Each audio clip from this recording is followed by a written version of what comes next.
Understanding the phases of a project is one thing that many new clients struggle with.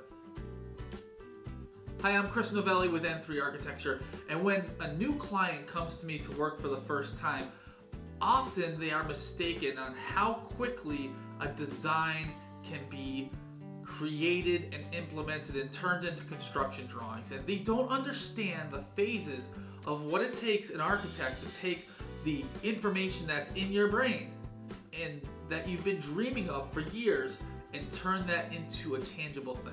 So I thought I would take a moment here to run through the phases of a design and construction project so that when you are ready to implement your project, you'll know what to expect. Okay, first is the pre-planning phase, and this is the dreaming phase, which could last several years. This is when you are thinking the possibilities, you're talking with your friends and family, you're saving images you see online, you're looking at contractors' websites, you're looking at architects' websites, you're watching home improvement shows, and you're just imagining yourself in your future home. This pre-planning phase, like I said, it could last years. But at some point, every person that undertakes a project, at some point, people raise their hand and they say, yes, I would like to move forward. And it's at this point, the point where you raise your hand, where you moved into the second step, the getting started phase. And in the getting started phase, you are hiring an architect, or maybe you're hiring an interior designer. You're purchasing land, so you're working with a realtor, and hopefully you're even working with your architect on feasibility studies on what's possible with that land before you make that purchase. That's an extra pro tip for you. You're hiring a surveyor and getting your land surveyed because, as we know, as I explained in a previous video, a survey is very critical to moving forward into the design phase. So you're hiring a survey, you're hiring an architect, you're getting this basic understanding of a cost for your house and a schedule. But there's been no design work started yet because we're still in sort of this getting started phase where you're putting everything in a row and you're getting organized and ready to move forward. The next step, phase 3, which I like to call pre-design. So you've already hired your architect, you already have land that you're working with, you've gotten a survey, maybe you've hired any other outside design consultants, you've got all your images that you've gathered for inspiration, but we're not ready to start designing your house yet because we need to go through an information gathering step, and this is the pre-design phase. So in the pre-design phase, what I like to do is to establish the criteria to which we will design your house to. So it includes things such as site analysis. Where are the opportunities and the constraints and the restrictions on your site? What is the zoning? What's allowed by your town or your city to be built? What are your setbacks? What's your maximum coverage? What's your maximum height? Are you thinking of implementing any specific uses that might require additional zoning approval? This is good to know up front, such as an ADU or an in-law suite or maybe a home office. There's definitely different things that will require additional approvals from your town, and you need to know this going in. So you're looking at site analysis, you're looking at zoning, you're also looking at programming. Now, for those of you who don't know, programming is basically a quantitative list of the spaces that you need. How many bedrooms? How many bathrooms? Do you want a separate dining area or an open kitchen, living room, dining combination? Do you need a home office? Do you need this space or that space? That's programming. But then there's also performance programming. Performance programming gets into the qualitative aspects of space. What do you want those spaces to feel like? How do you want those spaces to function? And what is your daily routines? What does your typical Monday morning look like compared to your typical Saturday morning or your typical Tuesday evening compared to a weekend? These things and how you actually live in your house, how your family actually functions, is called performance programming. And this is the most critical aspect of the pre-planning phase. We have the site analysis, the zoning, the programming, and the performance programming. From there, you can start moving into some conceptual design. And when I say conceptual design, it's really rough, really basic. It is just an organization of the possibilities. It's not actually a house at this point, it's just an organization of the possibilities. Then next, we move into the fourth phase, or the fourth step, which is the schematic design. Now, the schematic design, you can consider this the rough draft of the design. And you might start off with you having your architect present multiple options. And hopefully, those multiple options are looking at different ways to solve your problems, rather than just here's option A, B, and C, and there's a different color combination. That's not design options. Design options look at different ways to solve a problem, and the way that you live, the way that you want your house to function, that is the design problem that your architect is trying to solve for you and alongside you. Now, design, and especially schematic design, is an iterative process. That means it's not going to be perfect the first time around. Your architect will make designs. They'll come with plans and renderings and elevations, everything you need to be able to understand what the space will look and feel and function like, and then you will provide your comments and your criticism.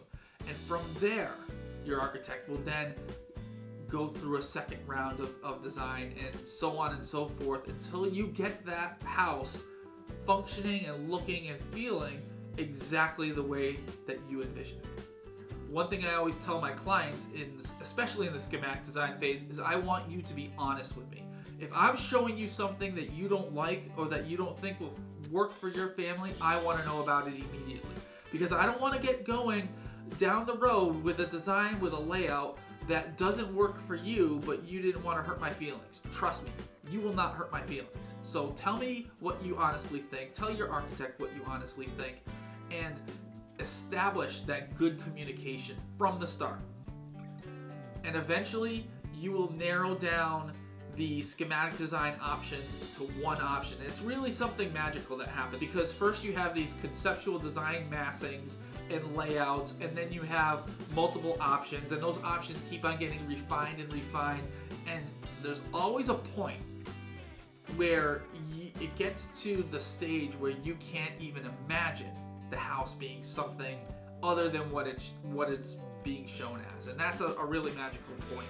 And that's a great place to move into the fifth step, which is design development. Now, design development will then take these overarching concepts that you've been exploring on a macro scale and start looking at the micro scale. So what does the kitchen look like, and how does it function? How does your mudroom function? These individual pieces within the whole. Also in design development, your architect will start looking more in depth at structure, at building systems, at lighting, etc. So there's one other important thing that I think should happen during design development, and I think that that's a great opportunity to get a contractor on board as part of the team. Now, there's different ways to involve a contractor, and I prefer the team method, where the contractor is brought in after schematic design, when you've narrowed it down to one option, but before all of the final decisions have been made. And that allows the contractor to provide their input, to make suggestions, and to provide sort of an updated budget as you move forward through design development and construction drawings. And so that takes us to the fifth step, construction drawings. Now, construction drawings are the final drawings and specifications that a contractor is going to use to both price out your project, to obtain building permits, and then eventually build the house or the building. So the construction drawings and specifications are very important. They're the detailed drawings showing the dimensions, the sizes, the assembly methods of all of the different systems that your building will be made up of. And what I don't like seeing is, I do not like seeing a base level set of construction drawings. I think that the construction drawings should be highly detailed, because the drawings represent a portion of the contract between you and your builder. So what is on the drawings is to be provided by that contractor for the price that they agree to you with. Okay, step 6, which is bidding and negotiations. Now, if you haven't brought on a contractor earlier in step 5, you are most likely thinking of obtaining multiple bids and then going with the lowest price. This is not always the best method. And I understand, yes, some people feel that they need to get 3 bids in order to compare, and I understand that mentality, but I can tell you from experience, it is so much better to have the contractor as part of the team rather than setting up an adversarial situation where the contractor is forced to put forward the lowest number possible, cut corners, and do things such as pricing out inferior materials and equipment just to get the project. That's not what you want. Again, remember, your home is your largest investment, so you want to do things the best way, not the cheapest way. The 7th phase is the construction phase. This is what you've been dreaming of, right? You've been waiting for this moment. You've been planning and dreaming and then working with an architect and designing and working with a contractor and getting the bids, and you're finally at the point where construction can start. And so you enter into the 7th phase, the construction phase. And this is where the contractor will build your house or building. And it's pretty self-explanatory, right? But what I want to talk to you about is keeping your architect involved through contract administration. Having your architect overseeing the contractor, not dictating the methods of doing the work, because the contractor is responsible for the means and the methods of how they perform the work, but the architect is there to act as your eyes and ears on the project, to oversee things, and to coordinate with the contractor when things come up, because guess what? Things will come up in every single project. Okay, we're on to the 8th phase now, project closeout. This is when construction's wrapping up. You're completing your final punch list, which a punch list is sort of a list of the things that need to be corrected. You're being trained on how to operate your house, how to program and operate your new building systems, and it is very critical that you pay attention to this project closeout phase, because you don't want to rush and submit all the final payments to the contractor when there's still work to be done. You don't want people such as your mechanical subcontractors to leave the site and get onto another project before they've specifically trained you on how to program and operate the systems. Buildings have become a lot more complex, and you need to be able to understand how your house works, right? Because especially if you're building a higher performance house, you can have all the highest performing systems and methods, but if you don't know how to operate them, then what's the point? So get trained on the systems, make sure that you have a full understanding on how your building works and what you should be doing each year, each season, so on and so forth. And then the 9th phase, which is the final phase, post-occupancy. So you've been living in the house, you've moved in, there's a warranty period which usually lasts 1 year. That's a warranty with the contractor. Now you might have specific additional warranties for your products and your equipment. That's with the product and equipment manufacturers, that's separate. But your warranty with the contractor is generally 1 year. It's very important that you maintain contact with your contractor and your architect, especially during that first year, but even beyond.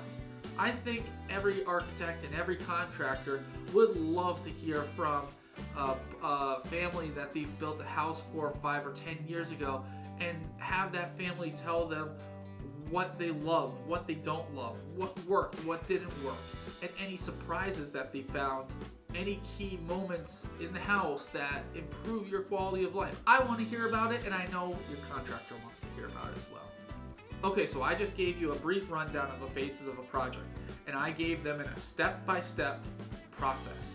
But the reality is, design and construction and architecture, it is not a linear process. It is a radial process. It's radial and iterative, which means all those different things that I was talking about in the early parts of the video, the site planning and the performance programming and the zoning, all of that's coming in at the same time, right? And that's essentially leading to the conceptual design, which is the conceptual design is the big idea that's going to be the driver of the design of your house. And from that big idea, you might have the different schematic design options that come out. And then you might even circle back up and repeat the process. So again, it's a radial process with things coming in, ideas and constraints coming in from all different sides. It's not step 1, step 2, step 3. It doesn't work that way. It's sort of everything all at once, organize, rinse and repeat. And the final design comes from that iterative process. Okay, so now the big question on everyone's mind, the question that I guess get asked by every single client is, how much time does this take? And it's really hard to say because it depends, right? The answer is it depends. It depends on your project size. It depends on the complexity. It depends on how quickly you can make decisions, right? Because I work with some clients that make decisions quickly, especially in the design phase, and the design phase can move right along. I also work with clients who don't make decisions quickly, and weeks can turn into months, can turn into several months very easily. Another aspect on what controls time is how quickly you can set up and maintain a consistent meeting schedule. Again, especially during the design phase, because if I'm working on a design and I'm ready to have a meeting, but then you're not able to meet for another 2 weeks, and then maybe I have a conflict on that week, so now our design meeting is pushed 3 weeks out. We have the design meeting, I go back and make changes, then we go through the process again. If we're another few weeks out, we've just sort of wasted 2 months, right? And so you can see time adds up really quickly. So making decisions quickly and then setting up a consistent meeting schedule are a key component to pushing your project through that design phase and not getting bogged down and wasting time. Another big thing is getting on a contractor schedule. People tend to think that contractors are just sitting there waiting for them to call, and that's not the case. I mean, I hate to say it, but if you don't know, most good residential contractors are booking at least a year in advance. So if it's November of a particular year and you want to start construction in the spring, I hate to say it, but you're already too late. You need to be making contact with that contractor a year before you hope to build. So that's why another reason why I recommend bringing the contractor on board as part of the team earlier, because you can get on their schedule earlier. They can see how the design is shaping up, and they can talk and work with you and say, okay, let's pencil you in for starting this construction in June, and that gives us November and December to start finish up the design, and then January and February to finish up the construction drawings and obtain the final pricing, and that way they can start ordering materials and lining up their subcontractors for your June start. So you see how it works? There's a long lead time in when you talk to someone, when you talk to a contractor, and when that contractor can actually start the work. So there you have it. There's a basic run through of the phases of a project, and that's the phases that I like to implement. Other architects might do some things a little differently, but in general, it all sort of follows the same timeline. Thank you very much. We'll see you in the next video.